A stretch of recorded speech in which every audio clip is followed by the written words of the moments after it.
Tomorrow war. कहानी शुरू होती है सन 2051 में, जहां आसमान से कुछ सोल्जर्स को नीचे गिरते हुए दिखाया जाता है। इन्हीं में एक डैनियल भी होता है। ये सब के सब पानी में गिर जाते हैं और जब ये पानी से बाहर आते हैं तो इनके हाथों में हथियार होते हैं। ऐसा लगता है जैसे पूरी दुनिया में जंग का माहौल है। और यहाँ से कहानी जाती है फ्लैशबैक में, यानी कि आज से 28 साल पहले।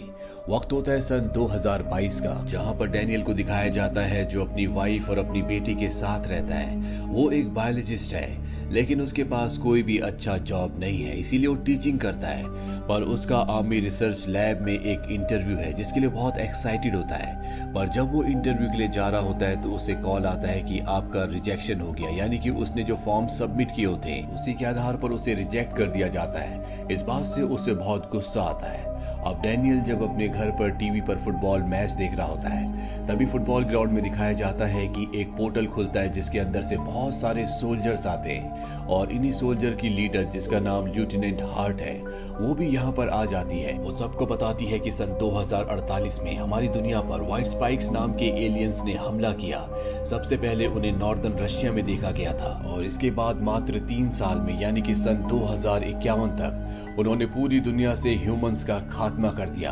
हमें तुम लोगों की जरूरत है। हम चाहते हैं कि तुम हमारे साथ भविष्य में, यानी कि सन 2051 में चलो, ताकि हम उन एलियंस का सामना कर सकें। अब दुनिया के सभी देश इनकी मदद के लिए अपने सोल्जर्स भेजते हैं। दरअसल वॉर्म होल से सन 2051 में यहाँ से जिन सोल्जर्स को भेजा जा रहा होता है, उन्हें सिर्फ 7 दिनों के लिए भेजा जा रहा होता है। 7 दिनों के बाद उन्हें वापस बुलाकर दूसरे सोल्जर्स को भेजा जाएगा।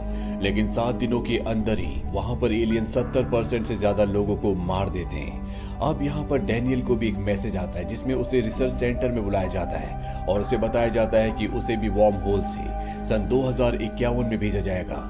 उसके हाथ में वो एक बैंड बांध देते हैं और कहते हैं कि इस बैंड के थ्रू हम तुम्हें ट्रैक कर सकते हैं। अगर 7 दिनों तक तुम जिंदा रहे तो हम तुम्हें ट्रैक करके वापस ले आएंगे।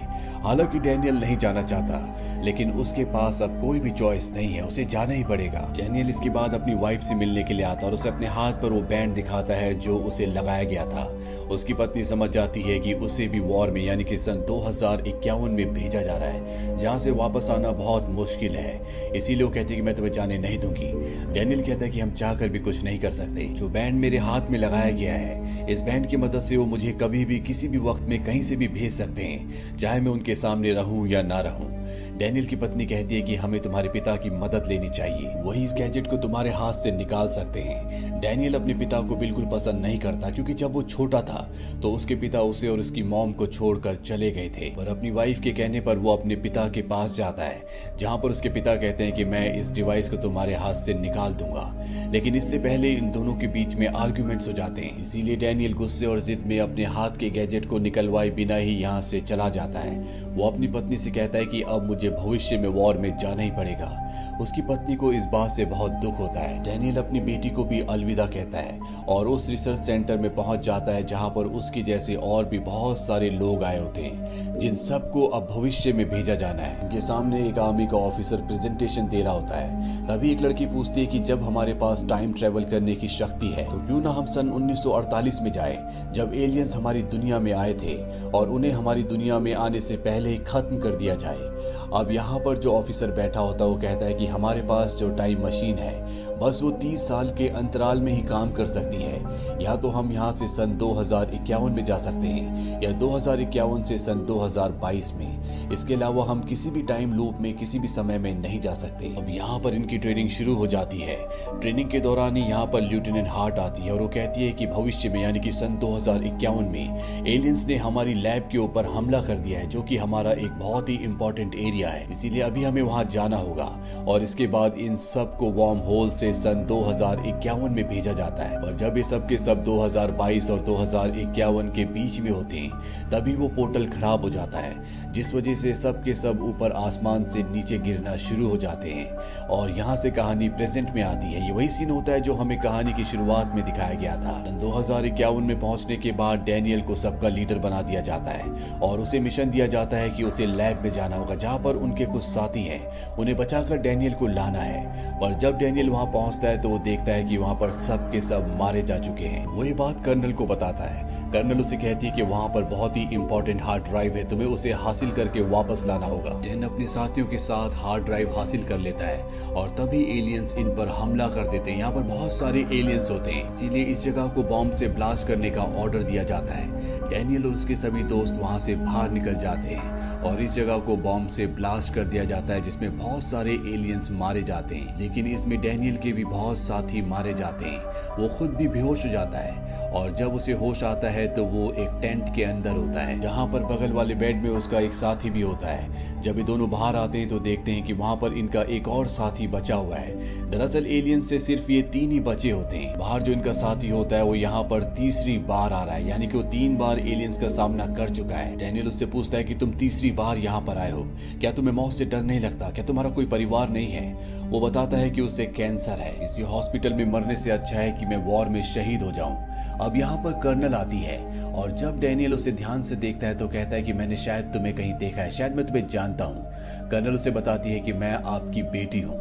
दरअसल भविष्य में अब वो बड़ी हो चुकी है। कर्नल उसे देखकर बहुत खुश होता है। उसे अपनी बेटी पर फख्र होता है कि आज वो कर्नल है। वो अपनी बेटी के गले लगना चाहता है लेकिन उसकी बेटी मना कर देती है। वो कहती है कि यहाँ पर नहीं, यहाँ पर हम सिर्फ एक सिपाही हैं। वो डैनियल को बताती है कि हमें फीमेल व्हाइट स्पाइक्स को पकड़कर किसी भी हालत में लाना होगा जो कि बच्चे देती है, ताकि हमें पता लग सके कि ये जो एलियंस है ये सरवाइव कैसे करते हैं, किस चीज पर जीते हैं। और अब डैनियल और उसकी बेटी उस फीमेल व्हाइट स्पाइक को यानी कि एलियन को पकड़ने के लिए यहाँ से निकल पड़ते हैं और उस जगह पहुंच जाते हैं जहाँ पर वो फीमेल एलियन है। डैनियल की बेटी कर्नल डैनियल से कहती है कि आप ऊपर हेलीकॉप्टर में ही रहना, मैं अपनी टीम के साथ नीचे जा रही हूँ। वो नीचे जाती है और अपनी टीम के साथ उस फीमेल एलियन को पकड़कर एक केज में बंद करने की कोशिश करती है, पर तभी दूसरे एलियंस को पता चल जाता, वो सब के सब इनकी तरफ भागना शुरू कर देते हैं। डैनियल ऊपर से देख लेता है, वो अपनी बेटी को बचाने के लिए नीचे आ जाता है, लेकिन अब ये उस फीमेल एलियन को केज के अंदर बंद कर चुके होते हैं और केज को हेलीकॉप्टर से निकालकर यहाँ से ले जाते हैं। पर यहाँ पर जो दूसरे हेलीकॉप्टर्स होते हैं उन पर एलियंस हमला कर देते हैं, जिससे वो सब के सब तबाह हो जाते हैं। डैनियल और कर्नल आर्मी की एक गाड़ी में बैठ जाते हैं। कर्नल लगातार एलियंस पर फायरिंग करती है और इस तरह से ये दोनों के दोनों यहाँ से निकलकर एक बीच पर पहुंच जाते हैं जहाँ पर एलियंस नहीं होते। कर्नल डैनियल से कहती है कि मैंने तुमसे कहा था कि तुम्हें हेलीकॉप्टर में रहना है, पर तुम नीचे क्यों आए? डैनियल कहता है क्योंकि मैं तुमसे बहुत प्यार करता हूँ। पर कर्नल की आंखों में, उसके दिल में उसके लिए कोई प्यार नहीं होता। और जब वो कर्नल से इसकी वजह पूछता है तो वो बताती है कि वही वजह है जिस वजह से तुम अपने पिता से प्यार नहीं करते। जब मैं छोटी थी तो तुम मुझे छोड़कर चले गए थे, इसके बाद मॉम और तुम अलग हो गए, कुछ वक्त बाद तुम्हारी मृत्यु हो गई। मैंने तुम्हारे साथ कभी भी वक्त नहीं गुजारा, लेकिन यहाँ पर माहौल ऐसा होता है कि ये इन सब चीजों को डिस्कस नहीं कर सकते क्योंकि इनके पास और भी बहुत बड़े बड़े काम है। अब ये उस लैब तक पहुंच जाते हैं जहाँ पर फीमेल एलियन को बंदी बनाकर रखा गया है। कर्नल उसके ब्लड सैंपल्स लेती है जिससे वो उसके लिए एक ऐसा टॉक्सिन बनाती है जिससे यहाँ पर सभी एलियंस को मारा जा सकता है। लेकिन इनके पास इतने रिसोर्सेज नहीं होते कि यहाँ पर ये इस सैंपल के और भी कई सारे सैंपल्स बना सके, यानी कि इन्हें बहुत सारी दवा की जरूरत होगी। इसीलिए कर्नल अपने पिता से कहती है कि वापस आपको सन 2022 में जाना होगा ताकि आप इस दवा के सैंपल से बहुत सारी दवा बना सको और इसके बाद आप दवा लेकर वापस आ जाना ताकि हम एलियंस को खत्म कर दें।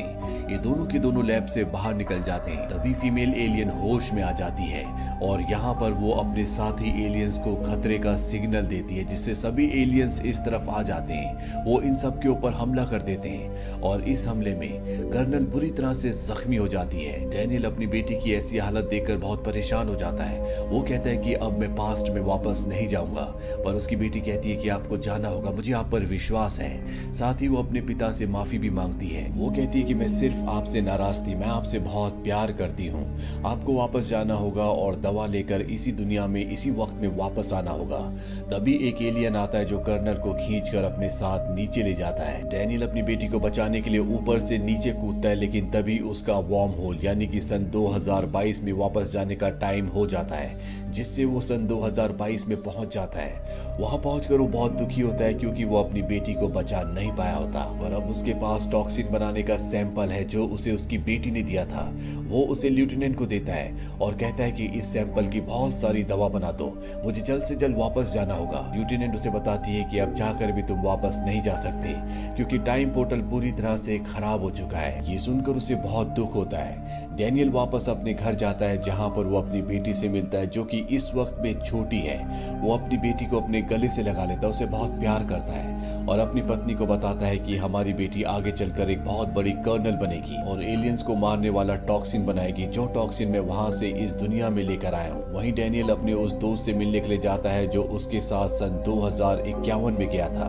उसके गले में एलियन का एक नाखून होता है जिसे लैब में ले जाते हैं और इन्हें पता चलता है कि एलियंस का जो ओरिजिन है वो लावा की राख है, यानी कि वो लावे की राख से बने होते हैं। डैनियल का एक स्टूडेंट होता है जिसे लावे की राख के बारे में बहुत कुछ पता होता है। ये उसके पास जाते हैं जो इन्हें बताता है कि सन 1946 एडी में धरती पर एक जगह बहुत ज्यादा लावा निकला था।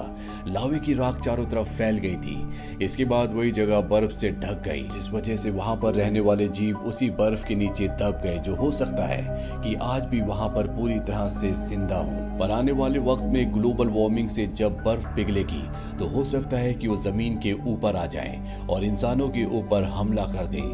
यहाँ पर डैनियल को समझ में आ जाता है कि जो भी ये बच्चा थियरी कह रहा है वो पूरी तरह से ठीक है, इसीलिए वो यूएस डिफेंस सेक्रेटरी को ये सारी बातें, ये सारी थियरी समझाता है, पर वो उसकी इस थियरी को खारिज कर देते हैं। लेकिन डैनियल्स किसी भी कीमत पर उन सभी एलियंस को खत्म करना चाहता है, क्योंकि उसने अगर उन एलियंस को खत्म कर दिया तो भविष्य में यानी कि सन 2051 में उसकी बेटी की जान बच जाएगी, क्योंकि फ्यूचर पूरी तरह से बदल जाएगा। इसीलिए सबसे पहले वो अपने पिता के पास जाता है, क्योंकि उनके पास हेलीकॉप्टर्स होते हैं। वो अपने पिता को पूरी बात समझाता और बताता है कि अगर मुझे अपनी बेटी को यानी कि तुम्हारी ग्रैंड डॉटर को बचाना है तो हमें उस जगह जाकर उन सभी एलियंस को खत्म करना होगा। उसके पिता भी अपनी ग्रैंड डॉटर से बहुत प्यार करते हैं, इसीलिए वो उसके साथ जाने के लिए मान जाते हैं। यहाँ पर लेफ्टिनेंट हर्ट ने उस टॉक्सिन से जो डैनियल भविष्य से लाया था उससे बहुत सारे टॉक्सिन्स बना लिए होते हैं। अब ये सब के सब वहां पहुंचकर एक ब्लास्ट करते हैं जिससे जमीन के नीचे जाने का रास्ता खुल जाता है। ये सब के सब नीचे चले जाते हैं। वहां पर पहुंचने के बाद देखते हैं कि वहां पर एक एलियन शिप है जो क्रैश हो चुका है, जिसमें सभी एलियंस मारे गए थे। पर एलियंस अपने साथ यहाँ पर दूसरे बायो वेपन्स लेकर आए थे जिन्हें कहा जाता है व्हाइट स्पाइक्स। ये वही बायो वेपन्स यानी कि वही एलियंस है जिन्होंने सन 2048 में धरती की कोख से निकलकर दुनिया की लगभग पूरी आबादी को खत्म कर दिया था। ये देखते हैं कि वहां पर बहुत सारे व्हाइट स्पाइक्स अपने आप को जिंदा रखने के लिए गहरी नींद में होते हैं। इनके पास टॉक्सिन है जिससे कुछ व्हाइट स्पाइक्स को मार देते हैं और उनकी हलचल से फीमेल व्हाइट स्पाइक जो सभी स्पाइक्स की क्वीन है वो अंडे से बाहर निकल जाती है, यानी कि वो जाग जाती है। ये वही है जिसने सन 2051 में डैनियल की बेटी कर्नल को मारा था और अब वो इनके ऊपर हमला कर देती है, इनके कुछ साथियों को मार भी देती है। डैनियल का साथी कहता है कि तुम ऊपर जाओ, मैं यहाँ पर बॉम्ब ब्लास्ट करके सबको मार दूंगा। दरअसल उसे कैंसर है, इसीलिए वो खुद अपने आप को सेक्रीफाइस करने का फैसला करता है। डैनियल बाहर आ जाता है जहाँ पर उसके पिता भी होते हैं और तभी फीमेल एलियन जो कि अभी भी जिंदा होती है वो डैनियल के ऊपर हमला कर देती है और डैनियल के पास जो टॉक्सिन होती है उससे वो उस एलियन को बुरी तरह से जख्मी कर देता है। लेकिन अभी भी वो पूरी तरह से सही सलामत होती है, उसके अंदर ताकत होती है और वो डैनियल को मारने के लिए उसकी तरफ बढ़ती है। लेकिन डैनियल के पिता अपने बेटे की जान बचाने के लिए उसे अपनी तरफ अट्रैक्ट करते हैं और जैसी वो उसके पिता को मारने के लिए उसकी तरफ बढ़ती है, डैनियल आकर उस एलियन पर हमला कर देता है और टॉक्सिन से उसे मार देता है। यहाँ पर डैनियल को एहसास होता है कि उसके पिता उससे बहुत प्यार करते हैं और उसके पिता के लिए उसकी जो नाराजगी थी वो भी पूरी तरह से खत्म हो जाती है। इसके बाद डैनियल और उसके पिता वापस घर आ जाते हैं जहाँ पर डैनियल अपनी पत्नी और अपनी बेटी को गले लगा लेता है। यहाँ पर डैनियल के साथ उसके पिता भी उसके घर पर आ जाते हैं और अब डैनियल को पता है कि उसे भविष्य में कौन कौन सी गलती नहीं करनी जिससे वो हमेशा अपनी बेटी के पास रह सके। डैनियल ने क्योंकि सभी एलियंस को मार दिया है इसीलिए भविष्य पूरी तरह से बदल चुका है। भविष्य में उसकी बेटी जो कि एक कर्नल बनेगी कभी भी उसे एलियंस मार नहीं पाएंगे। इसी के साथ टुमारो वॉर की कहानी यहीं पर खत्म हो जाती है। ये फिल्म ईयर 2021 में रिलीज हुई थी। IMDb पर इसकी रेटिंग है 6.6। इस फिल्म का बजट था $200 मिलियन और बॉक्स ऑफिस पर इसने कमाई की थी $9 मिलियन की। उम्मीद करते हैं कि ये कहानी आपको पसंद आई होगी।